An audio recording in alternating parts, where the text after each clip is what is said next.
Yes, Vera. I have decided that when I am gone, the new ambassador to Babylon 5 will be you.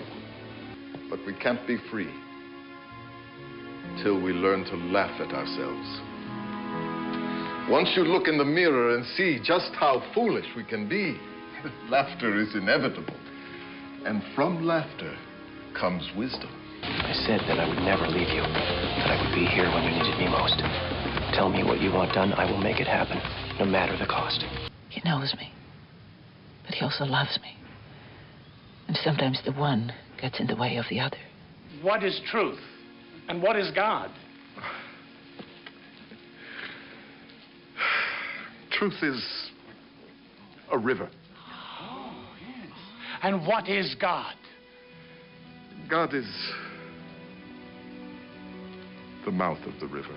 On an all-new Babylon 5, the Drazi ambassador confronts Sheridan. We have reason to believe that you know who is behind these attacks. We can't release any information until we have some conclusive answers.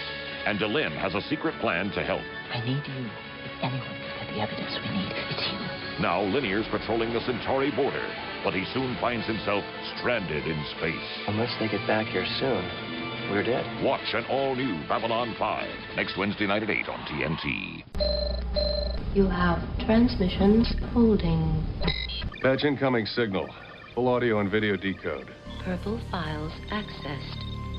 What you are about to see has never been shown to anyone outside the Great Council.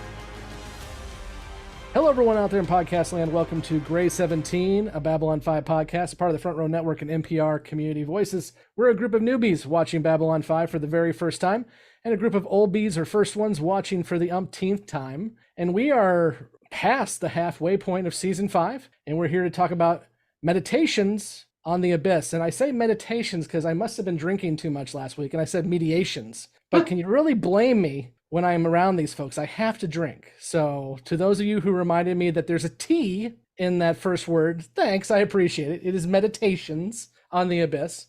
I'm Scott, and with me is... Mike. Blake, and I have no idea why we make you drink, Scott. I mean, we're absolute fucking delightful people on this show. Jessi, and I'm the reason Scott drinks. Jessi has a shirt on right now that says, I'm a fucking lady. So there you go. I'm Justin, and I'm just here for the drinking. Excellent. You and I both, buddy. I'm Emily, and I'm pretty sure I've been making Scott drink for years. This is not untruthful at all. That's why we get along. I'd be drinking if I wasn't full of over-the-counter still. Before we get started, a reminder to click all the links, hit the subscribe, notify, thumbs up button, whatever button you see on your podcast app or on YouTube. It really does help us grow. We are very, very, very close to another milestone. We're probably, by the time this episode drops, if not soon after, we will be at 400,000 views and listens to the show. So we really do appreciate that. I'd love to get to 500,000 before we're all said and done. So please share, like, subscribe, follow, do all of the things to help us get there. Along with that, you can join us on Facebook, Instagram, and Twitter. And if you join our Patreon, you can get access to our Discord.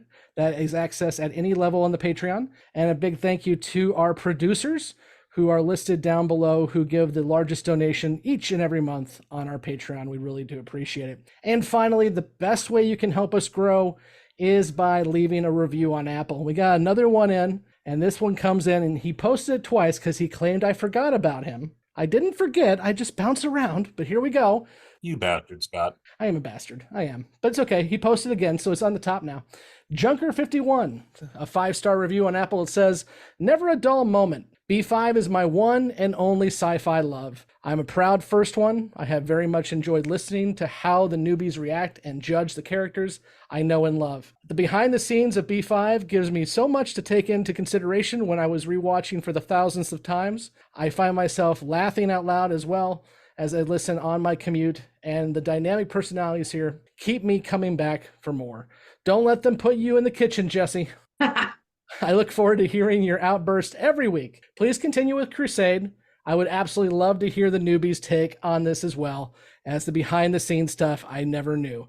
Keep up the great work. Your loyal listener in Vermont. Thank you. I appreciate it, Junker. I'm not sure about Crusade. We can take reviews on Spotify, Apple, and Amazon, believe it or not, but Apple does do the best for us. So please head over there, sign your soul away to Apple for an ID, and leave us a review. It really does help us. Okay, guys, we are here to talk about Meditations on the Abyss, and I believe Jessi has a synopsis for us. I do. Let's see. Delenn lies to Sheridan and sends Lennier on a mission to try to figure out the source of the raids. And Veer becomes a real boy, and he gets a job off.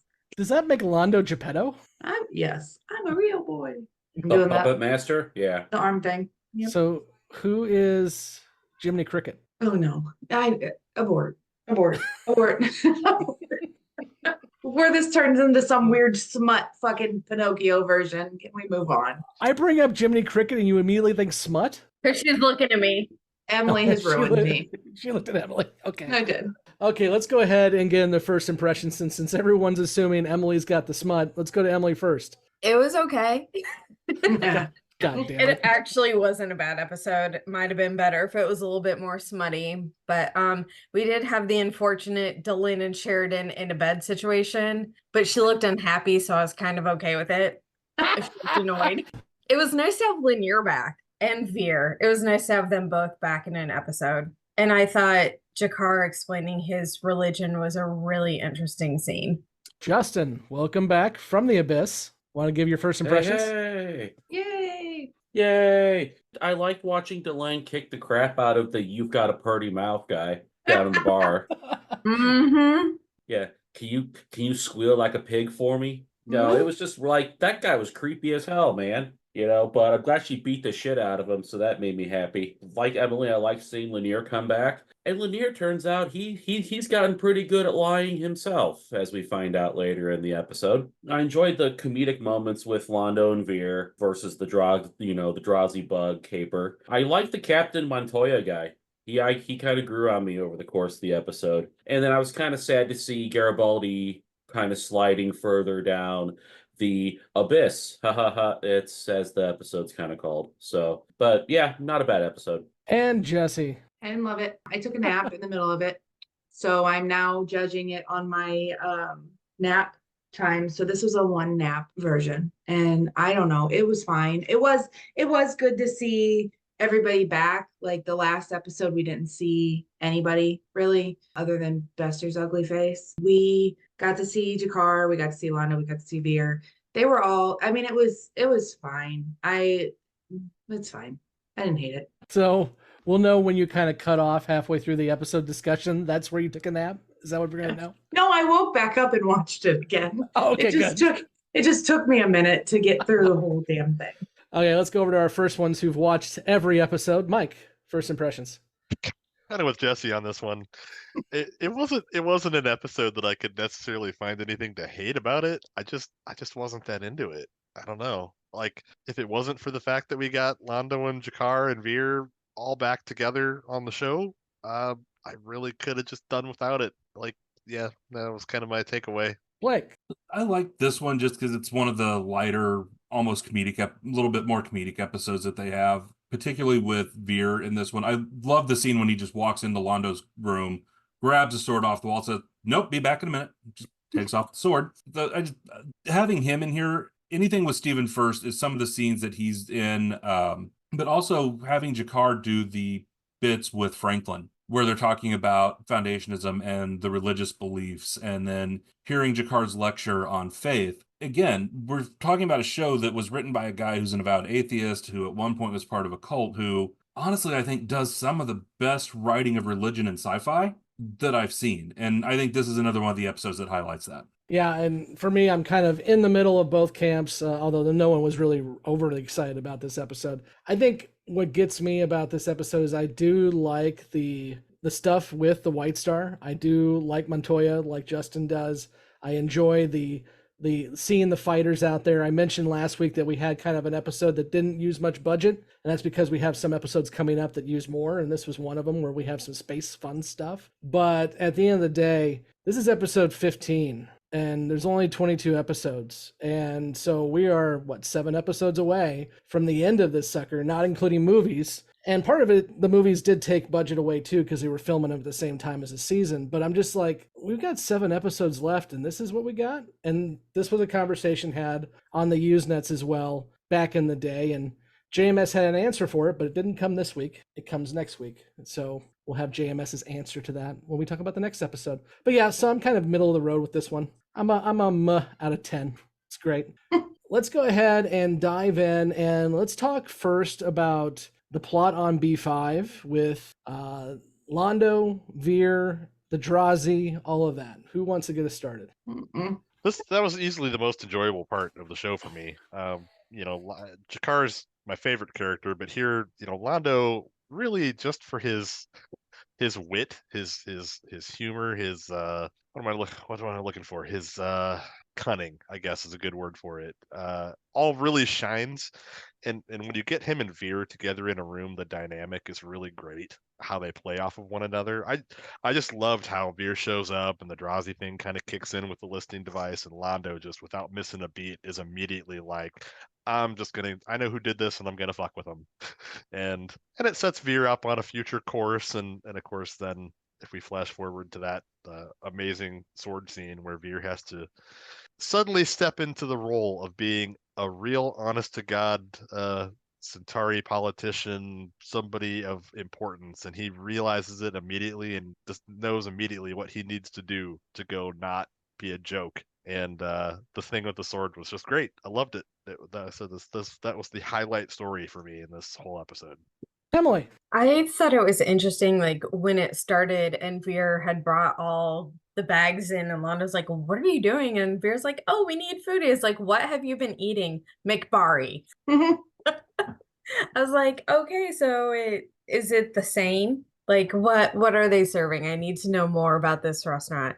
But I did think it was funny bringing in elements like that, just kind of randomly.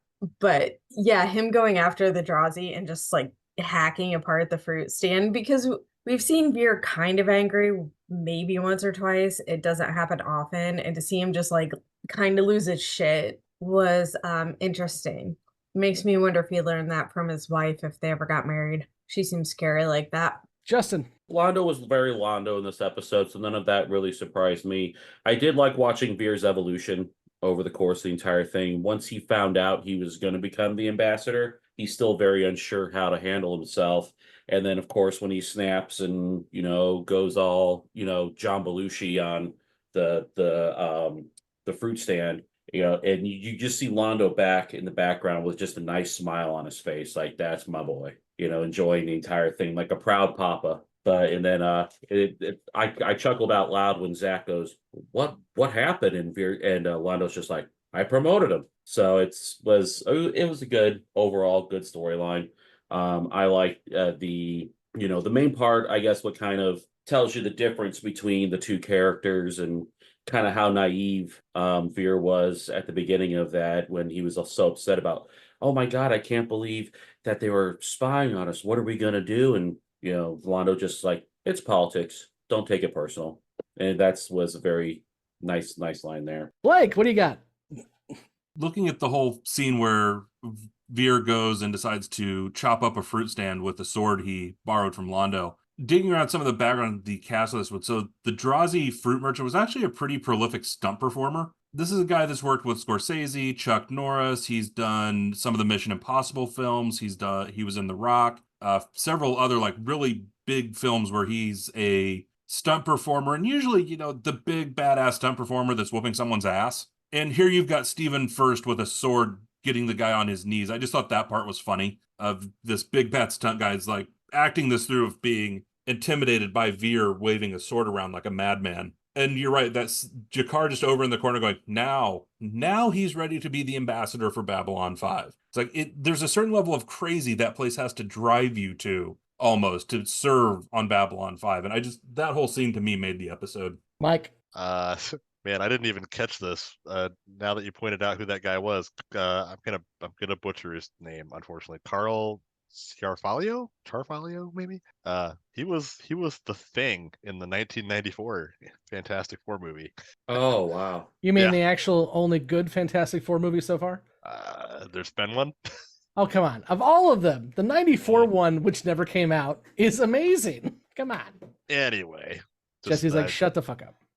It's worth naming the I didn't man have because to say he was a bigger deal than I realized until just now.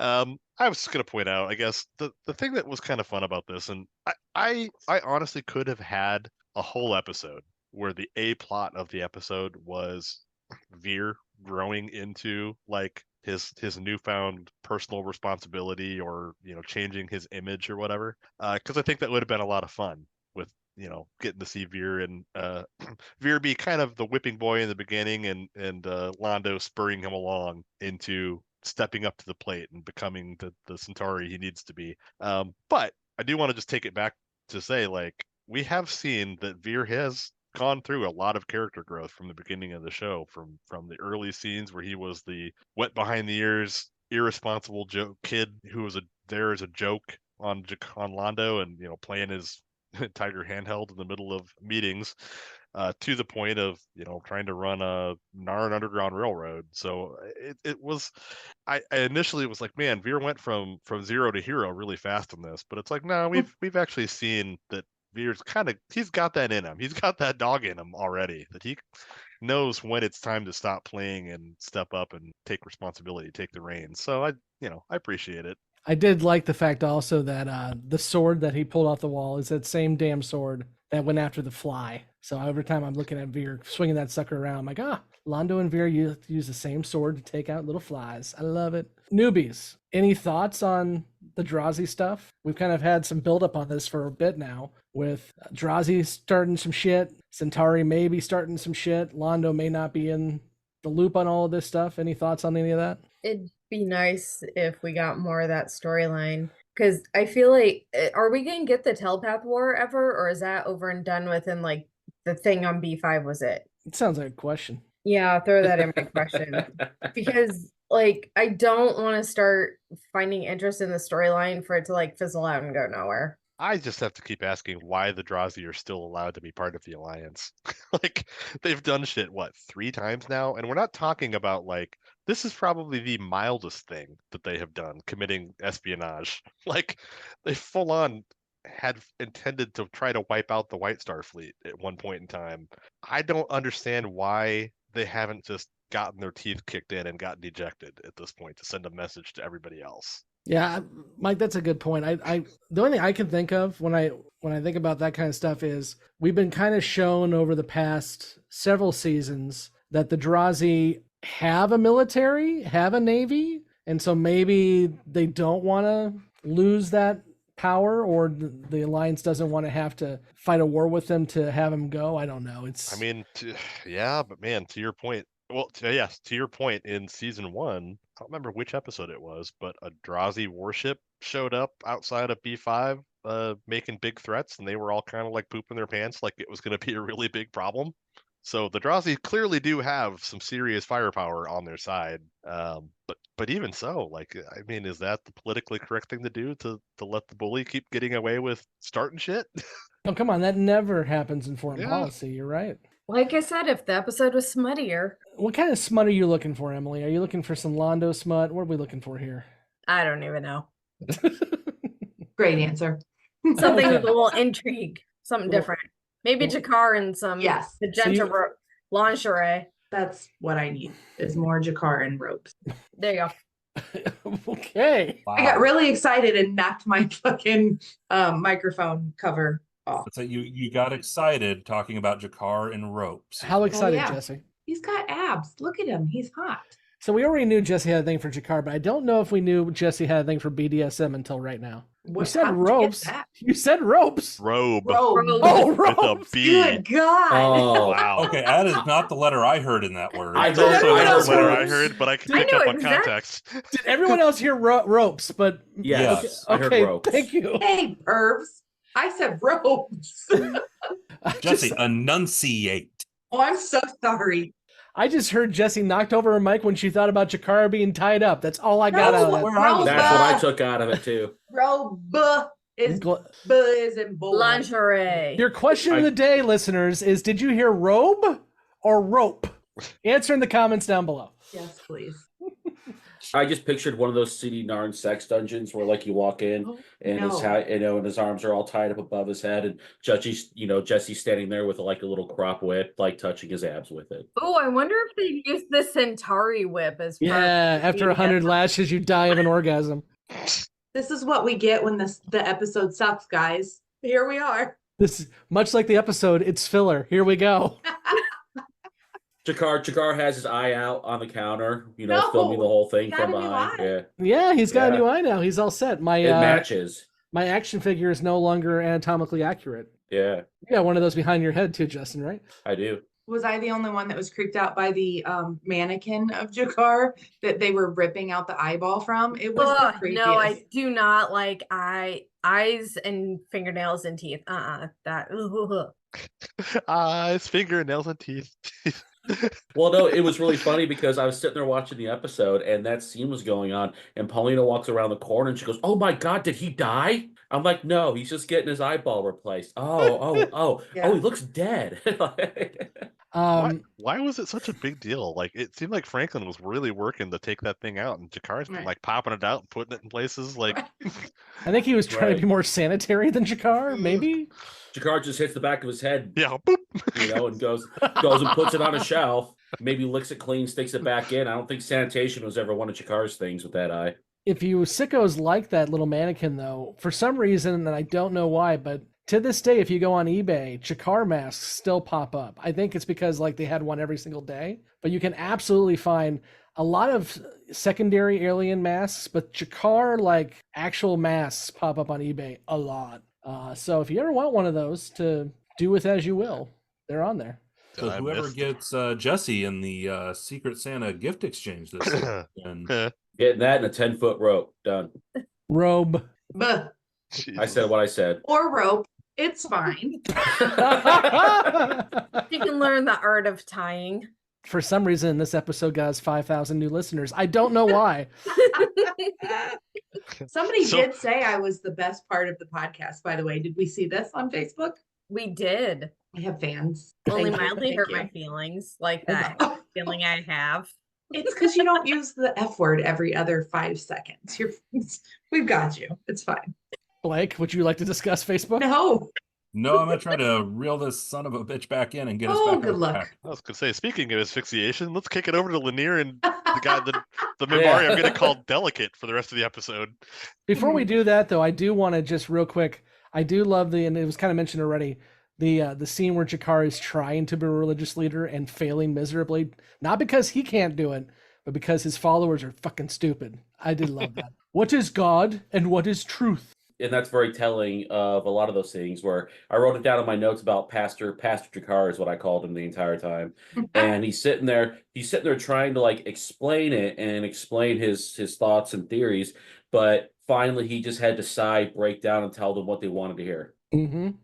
And it's like, okay, yeah. Truth is a river, and I don't know, I'll just make something up. God is the mouth of the river. Yeah. And they're like, oh, okay, great. And then they just get up and walk away. Like, okay, we got what we came here for. But Franklin was also standing in the hallway like, yeah, that was good. At least he didn't pass a collection plate like, Joel Osteen does and expect you to throw a Rolex in there.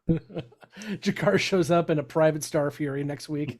Yeah. If he starts getting nicer robes, we'll know what happened. Blake, let's talk about Lennier and choking. So this is we've seen the story all along with Lennier going down this path, and you see him having this meeting with Delenn after she whoops Hillbilly's ass for making a pass. And you could tell there's definitely the writing where they're playing off Lennier as he has feelings for her. You can tell she knows it. I think it's more obvious in this one that she knows it, but there's that kind of whole awkward thing, and we've called this at times a very interesting arc for Lennier, and I'm not going to go much further than that, but it's definitely a different Lennier than what we've seen in the past. He's got the scar on his face now, but he's still loyal to Delenn to a fault. And I think, honestly, still dealing with the precarious Day of the Dead, where Mr. Morden decided to show up and have a chat with him. So that's definitely interesting. But you still get that little fleck back to old Lennier when he saves the guy that was trying to off himself by flying his Minbari flyer into an asteroid. So you still get that little bit of old Lennier when it comes to that. But anytime he's around Delenn in this, it just goes to that more jealous, more conflicted Lennier that they've started developing. Justin. I agree with you 100%, Blake. You can definitely see a character evolution over the last couple seasons with him, to where he's not even really disguising his contempt for Sheridan anymore, really. Even sitting there during his meeting with Delenn, he kind of gets really weird when she talks about him, and then he even says, well, I don't think he really knows you that well, and stuff like that. So you can definitely tell it's the jealousy factor is a lot more present. But one thing that I kind of found interesting that I picked up during this episode was when we first met Lennier way back in the time before, he was very Minbari don't lie, and he was very uncomfortable when people weren't always truthful or weren't always open and honest. And he couldn't understand why people weren't just direct with the way that they are and everything like that. To where him basically telling a bold-faced lie to the captain about what happened during that entire Minbari fighter thing in order to cover, I think Mike called him Delicate, but in order to cover Delicate's ass so that he didn't get drummed out. But then we saw, Captain Montoya, we'll call him Captain Inigo Montoya. He kind of understood the entire time exactly what was happening, and I think that's why they sent him off to be a recruiter. Like, don't let any fuckers like you in. So, but in terms of Lennier's character development, he's going darker, and I'm not sure how I feel about it. I'm gonna channel Kevin because he's not here. He's even got the dark Jedi robes on now. He's got dark Luke. It's a big steaming pile of foreshadowing in a lot of that. Yeah. Emily. Okay, so this probably falls under questions, but you guys can make fun of me and Beyond the Rim for how long it took me to fucking notice. We never make fun of you at Beyond the Rim. Fucking liar. Maybe. Anyhow, is the Minbari bone shape related to their cast? I think we've kind of talked about this a little bit, maybe even season 1. It seems like warrior cast tends to have a more aggressive, pronounced, kind of like sharpened. Warrior cast has a bigger bone, is what he's saying. Yeah, they do. And like most people who think they have bigger bones, they don't handle it well. We haven't seen many worker casts, but of the worker casts we've seen, they're more like the religious casts. They're much more dull. Right. I don't know. Not sharpened. You're right. I think there's definitely a distinction there. Is that distinction like genetic, or is it something else we don't know? Okay. That's what I was wondering, because when Lennier is talking to his trainee partner, or whatever you want to call him, I was like, okay, yeah, now you really see the difference in him. I was like, okay, is that like a warrior cast versus religious cast? Is it just the variety of the Minbari? And so I figure I should at least ask. But I'm not sad about Lennier's arc. I think it actually adds interest to his character. I would like to see him beat up Sheridan. I said it. Some of us are sad about it. But if Findel is warrior cast, he's got to be the most emotionally sensitive and unstable guy from the warrior cast I've ever seen. That's what, I was going to kind of get at that too. I mean, I'm not disagreeing with you, Justin, but we've kind of seen, like we had that other warrior cast guy come on the station when we said it should have been Lennier, but Lennier wasn't in that episode. Same kind of idea. So yeah. I wonder if it is actually, and I may be giving too much credit to the story, but maybe not. I wonder is because the warrior cast has been taught to be just that, warriors. And as we saw with Montoya, it's not just about being a warrior. You have to be able to fight, but you also have to be a mixture of all three of the cast in order to be a ranger. And I wonder if those guys are having the hardest time because they're the ones who have been taught differently throughout their, generational differences. I don't know.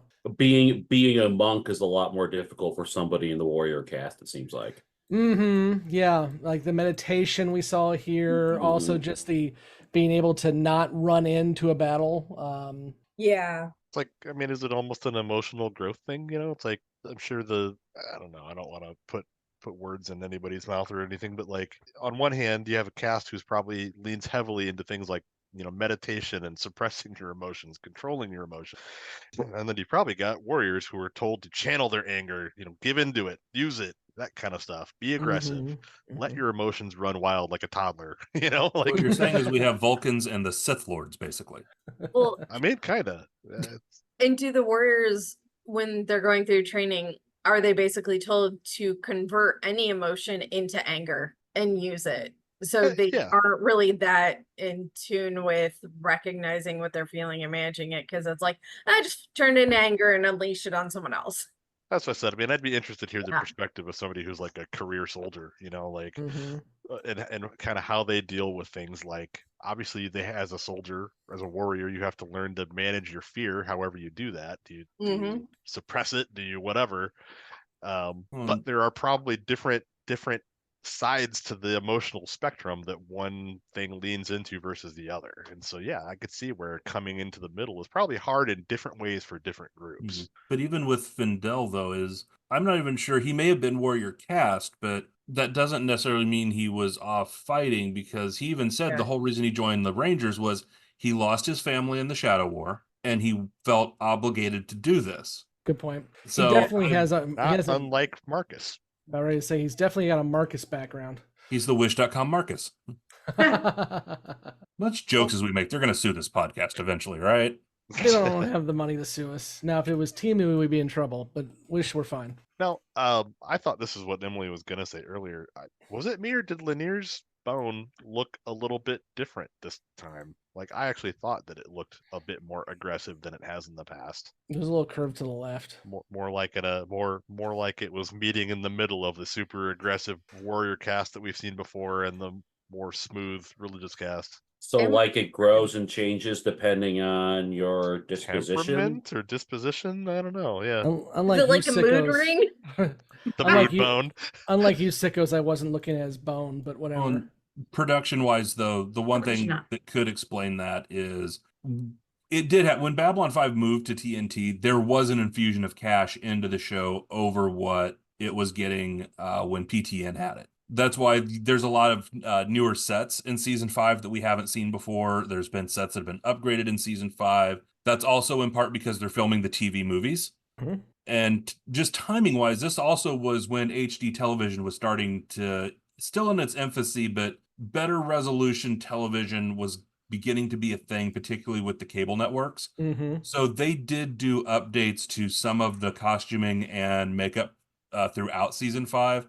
So I think it could just be a matter of updated prosthetics that they did for season 5 and not necessarily anything related to the story or deliberate, but just a byproduct of, they're filming these movies, which are higher budget. They're putting more into the episodes. They're putting more into the sets and the design. So that it could well be that. And it could be the absence of Lennier as of late. We've rarely seen him, and usually relatively short. So I did spot that when I was watching it, and it kind of struck me as like, oh, I wonder.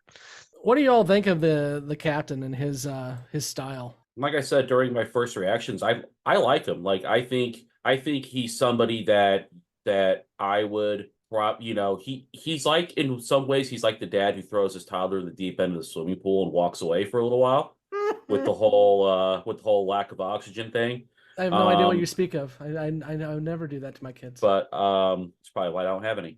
But I think somebody, I think he can be one who you can really grow to like admire and respect, because even when Lennier first showed up on the ship and he asked a question, well, why is it named Maria? Because it was after his sister, who basically finds out he died or she died, and said he felt very bad for asking that kind of question. And that's when Findel said, well, no, he actually likes that you ask those kind of questions and stuff like that. And he's like, well, I think I might have found a home here.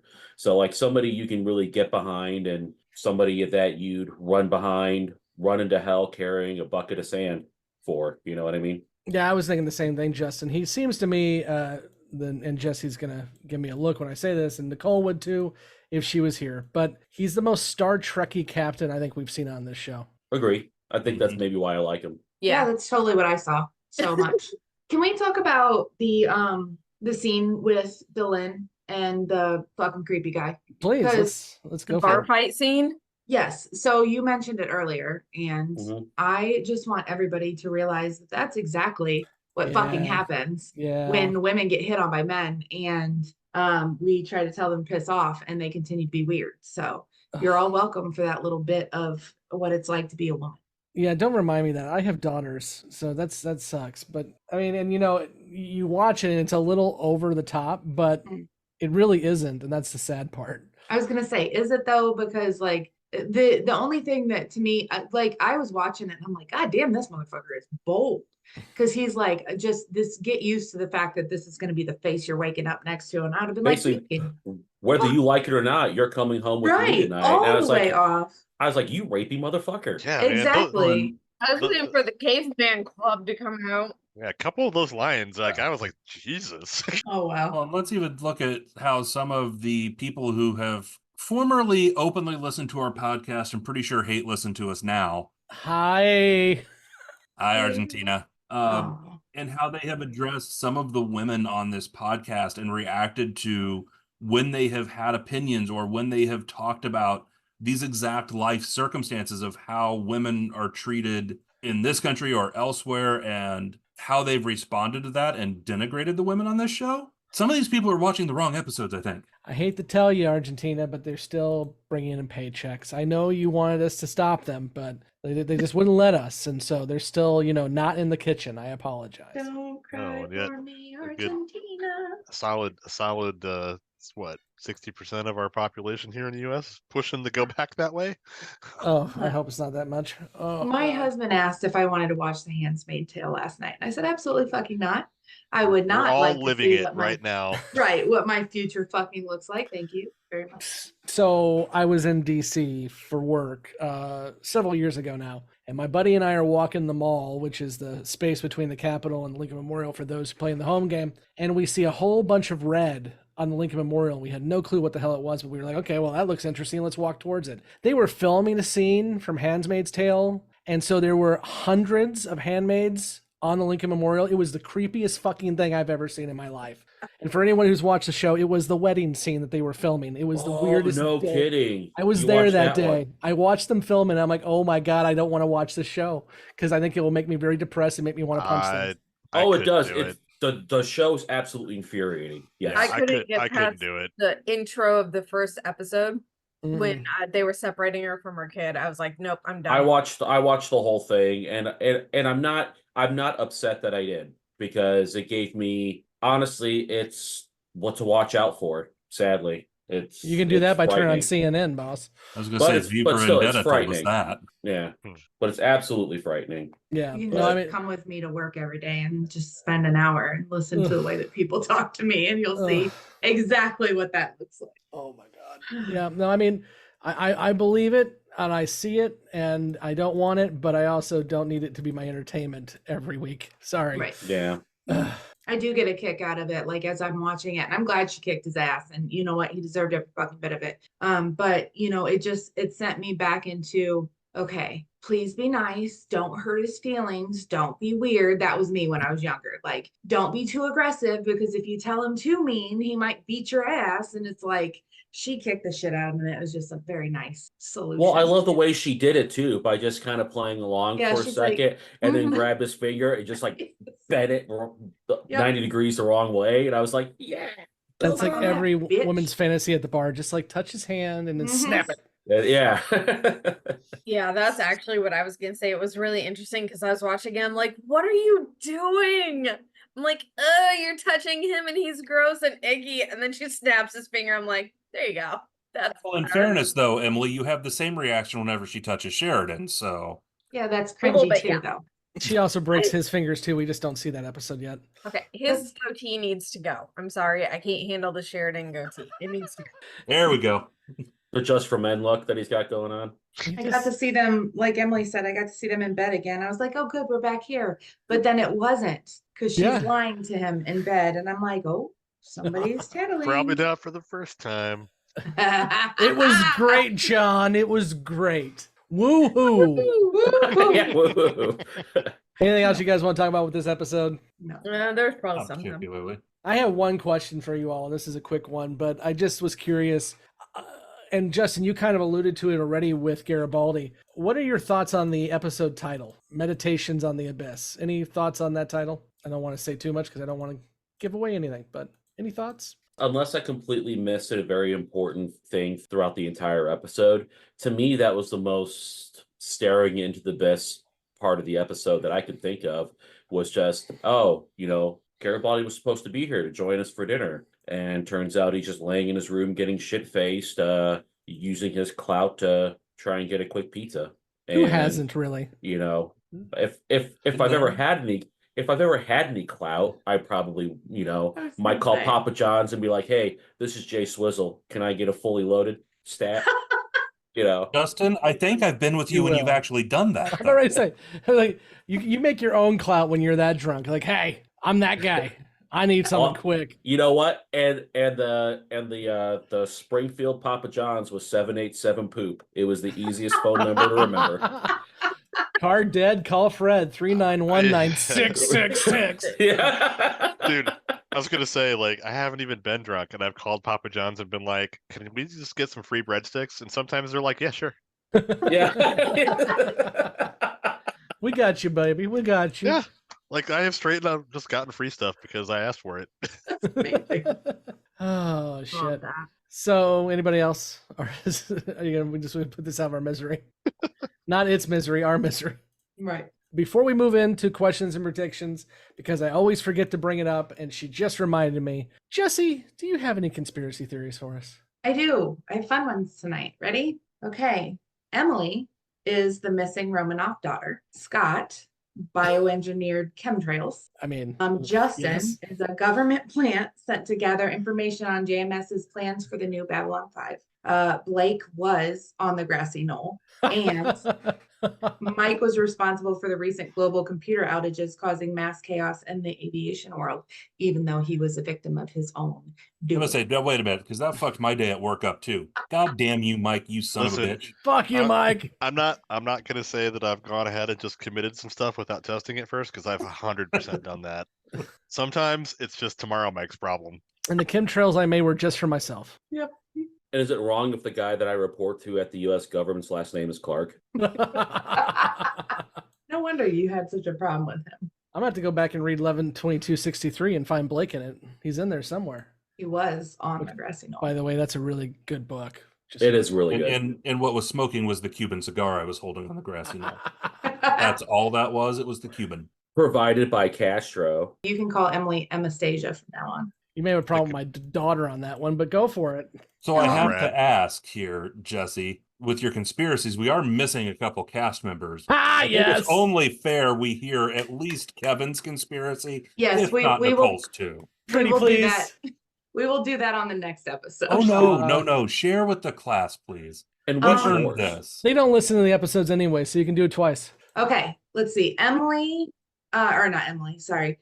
The other Emily, Nicole. They all sound alike. Was the driving force behind faking the moon landing. And Kevin, time travel. Kevin is a lizard person. Yes. Fact. Not gonna argue against that. I lived with him for a few years. Yeah, I can attest. Did you peel his skin, or did he do that for himself? No, I watched him eat it. It was gross. Ew. Ironically, I did start a side project about V with a couple other podcasts, including Ryan. We never recorded past episode 1, but one day we'll talk V, I swear. The original or the reboot? The original, the two nice, miniseries. The 1980s one. Mm-hmm.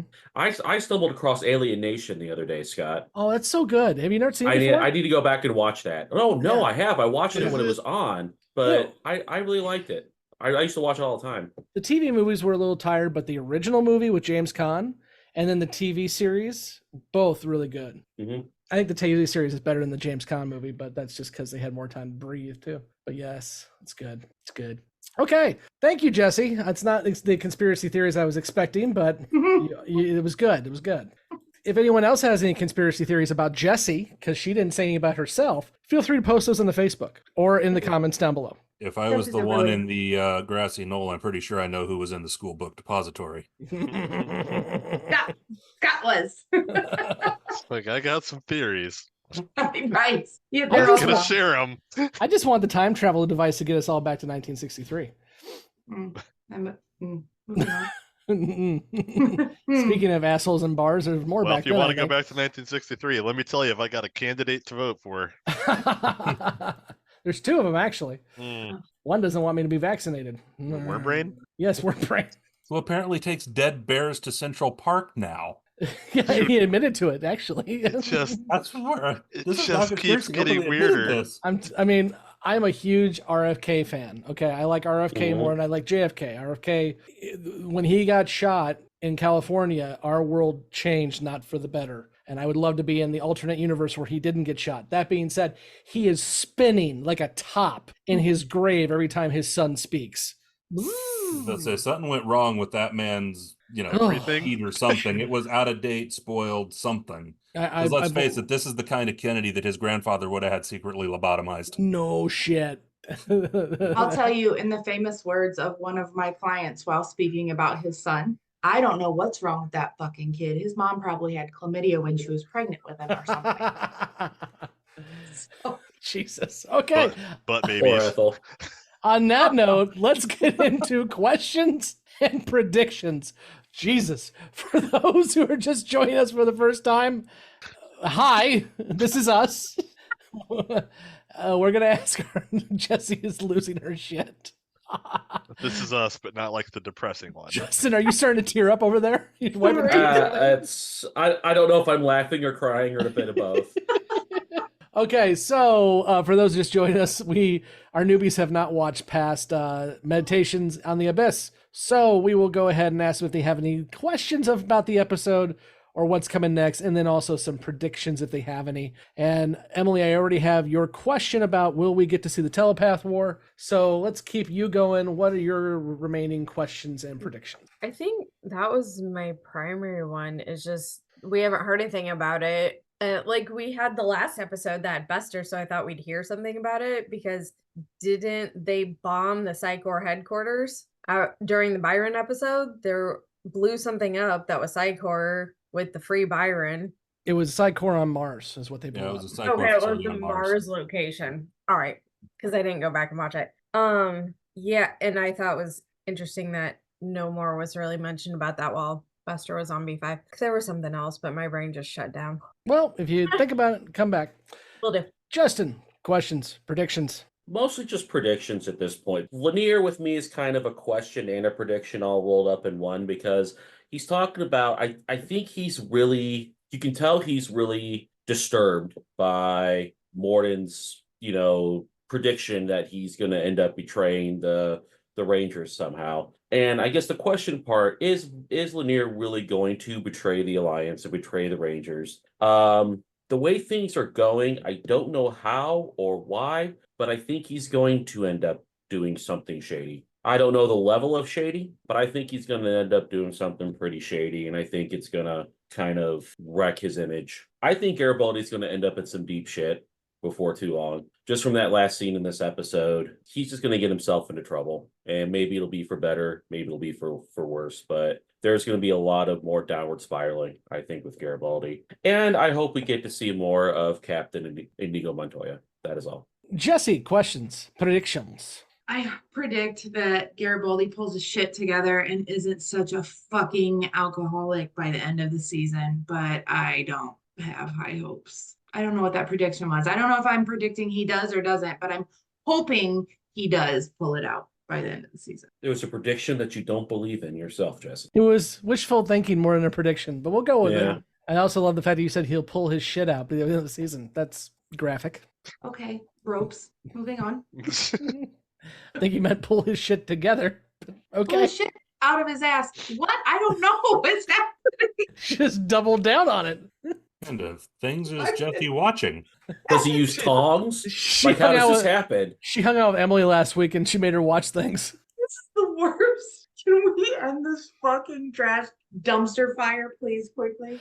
Are you done with your questions and predictions? Yes. Okay, then yeah, we absolutely can Good God. end this dumpster fire for you. We're going to go ahead and eject the newbies out the airlock, or maybe we'll just suffocate them in their ships one way or the other. They're going to be heading out the door, and we will come back after the credits to talk about these 1 questions and several predictions. Until next week when we discuss Darkness Ascending, no foreshadowing there at all.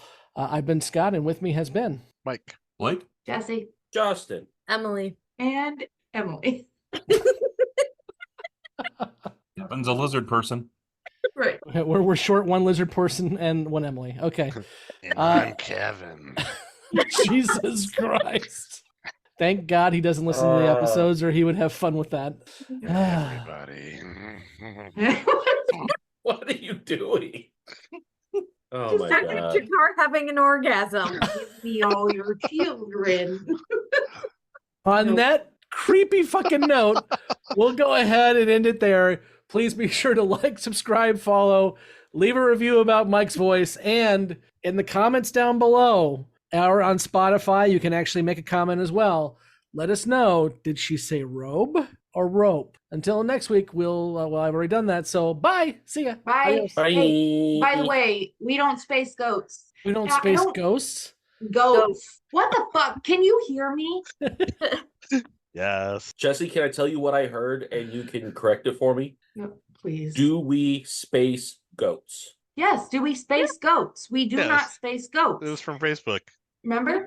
Oh, I don't. Oh. I didn't see that on Facebook. The one person said, "Would you space a goat?" And I said, "Absolutely fucking not." Oh, that was the yes. They made the same analogy Mike made, but he used dinosaurs instead of goats.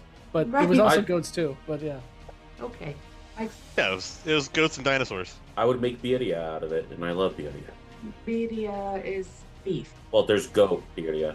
Wonderful. No, It's delicious. birria is beef. Stop it. It is not goat. Yes, there are some places that serve goat birria, and it is delicious. TiVo? TiVo. I've never TiVo. TiVo. I heard TiVo. No, god damn it. Do you Get out. sound check? I'll send you the place, Jessi. No, it's in Chicago. nobody makes Cheeto. Okay, goodbye.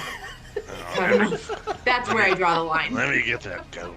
Yeah. Ah, Chivo. Goodbye. Goat is delicious. Oh, good night. No. Thank you for listening to Grey 17, a Babylon 5 podcast.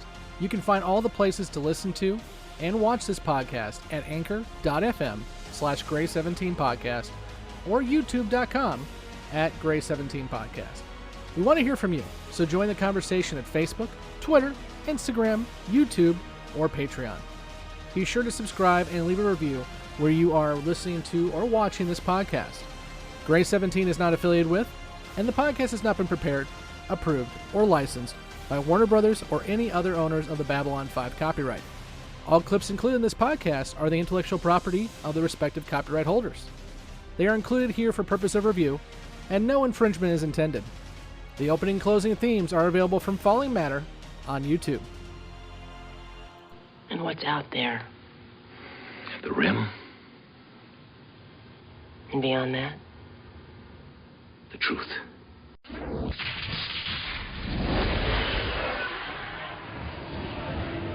Oh, yeah. Jesus. I'm not sure I want to stay on here now. Jesus Christ, Mike. I'm going to have fucking nightmares. No. Oh, God. Okay. Fuck. I really missed out on my career as a voice actor. You really did, actually. Honestly, God. Oh, you still got time. Mm. Holy shit. That was painful, but fun. Okay. Yeah. Welcome back to Beyond the Rim. Again, this is a spoiler section, so if you have not watched past Meditations on the Abyss, this is where you should leave us now. If not, we'll dive into the 1 question and 4-ish predictions that we had. And guys, I know this episode was a fairly light one, but it does have some build up to what comes next. So where do we want to start? Let's just answer. Are we going to get the telepath war and get that out of the way? Because no, we're not. We will not get that on screen. Nope. Because Crusade kind of takes place after it, if I remember correctly. Correct. It had already happened. At that Yeah, it point. already happened, so it's not going to be seen there by the time we hit Crusade. there are novels about it in the extended universe, but nothing ever actually got filmed regarding it. So I blanked Crusade out of my mind, apparently, more completely than I realized. So, was there a time jump between the end of the season 5 and Crusade? And we'll actually see that, because we will do the movie, because it has Garibaldi and Sheridan in it, and that is A Call to Arms. And there's definitely, I can't remember how long of a time jump it is, but 5-6 years. Yeah, they definitely have time to build the Excalibur, because Garibaldi's in charge of the building of it. That's when the Drakh come back and poison the earth. Okay, so sorry. So is the time jump before A Call to Arms? No, A Call to Arms is the time jump. Yeah, and I really remembered those two Crusade starting like hot on the heels of the end of the series. But okay, I guess I'm mistaken. Crusade is 2267. Season 5 of B5. 2262. Yeah, so it's a 4-year jump. So yeah, there's a little bit of a time jump. And chronologically, when we're watching these things, because we will watch A Call to Arms. Still haven't figured out if we're going to watch Crusade yet. I don't know. We will watch it between or after River of Souls and before Sleeping in Light is when we'll watch it. So then we have a couple predictions. Lennier is going to end up doing something shady that will wreck his image. Yep. Oh, yeah. And Emily did bring up that she hopes that Lennier fights Sheridan. You know, he doesn't fight him. He runs away after he gets stuck in a tube, because Lennier doesn't have the balls to fight somebody at this point, because sigh. We'll talk about it. We've already talked about it a couple times on Beyond the Rim, but we will talk about it. We're a few episodes away. We're almost there where I get to lose my shit over Lennier. Garibaldi is going to continue to spiral, and he will get himself in trouble. That's an affirmative. Okay, pretty much spot on. You all are killing me. I'm sorry. I don't know what else to say about it. Something other than yep. My memory of season 5 is so hazy. That's definitely not helping, because what is the event that gets him in trouble? I think it's All My Dreams Torn Asunder. And then Sheridan confronts him in Wheel of Fire. In All My Dreams Torn Asunder, Garibaldi will sleep through a council hearing because he's passed out. And that's when he finally gets called out for this stuff. So it'll definitely hurt his standing. But to Jesse's hope that he will get his shit together, he will get his shit together. This is his last little drunken arc before he figures himself out, at least during the show. For most of the characters, he's the one that gets the happy ending. He gets the girl, he gets the money, he has a kid, and he's living the good life. Yeah, and the kids playing tennis during Sleeping in Light, so they're doing fine. And then finally, will we see Captain Montoya again? Yes, next week. Yes. That was a question, not a prediction. But oh, okay. Well, oh no, he predicted that we will see. We will see him. Yeah. Okay. Yes, I should say that in the affirmative. We will see the captain again. You know, and it's funny. I was gonna point out. I'm like, wow, I forgot he asked that question because it didn't say Montoya on here. But I was like, man, did we finally learn to stop asking if the character of the week would be back again? and this time he will be. Yeah. Well, and this, I kind of alluded to this at the beginning. So JMS did get some pushback on this episode while it was airing because it felt like such a filler episode. And then the week later with Darkness Ascending, where we actually see that Lennier does complete his mission and all of that, that JMS basically comes back and says, see, just because the first episode didn't answer the questions doesn't mean it was important. So. Yeah, and we did as a group kind of like allow the newbies and everybody to gloss over the fact that Lennier was sent on a mission that thus far he had not really achieved. Yeah. Well, and that mission is going to be huge. I mean, we're getting very close here to the fall of Centauri Prime, and I am very, very interested to see how the newbies handle basically the end of Londo's arc. We've talked for 2 years on this show about Londo and his redemption and his not redemption and everything else. And now we're going to see what comes of everything he has sowed or has not stopped from being sowed. So, and Lennier is going to have a part in that. So we'll see what happens. Anything else you guys want to add before we finish this sucker up? Excellent. I don't think so. We'll go ahead and end it there for this episode. We'll be back next week for Darkness Ascending. Again, reminder to join us on our social medias, Facebook, Twitter, Instagram, and if you can, join our Patreon, and you can get access to our Discord, as well as please remember to leave a review. It definitely helps us grow. And if you're watching us on YouTube, click that notify button, because we'll be doing some special stuff here as we get closer to our 400,000 milestone, and then also as we get closer to the end of this whole shebang. So click that notify button so you know when we go live, and you can chat with us as we record those episodes as well. So until next week, I've been Scott, and with me has been Mike. Well, that worked, didn't it? Try again. Mike. Blake. Yay, they did it. See everybody. Bye. Bye. Show me the way to go home. I'm tired and I want to go to bed. I had a little, there's a big drink, about an hour ago, and it went right to my head.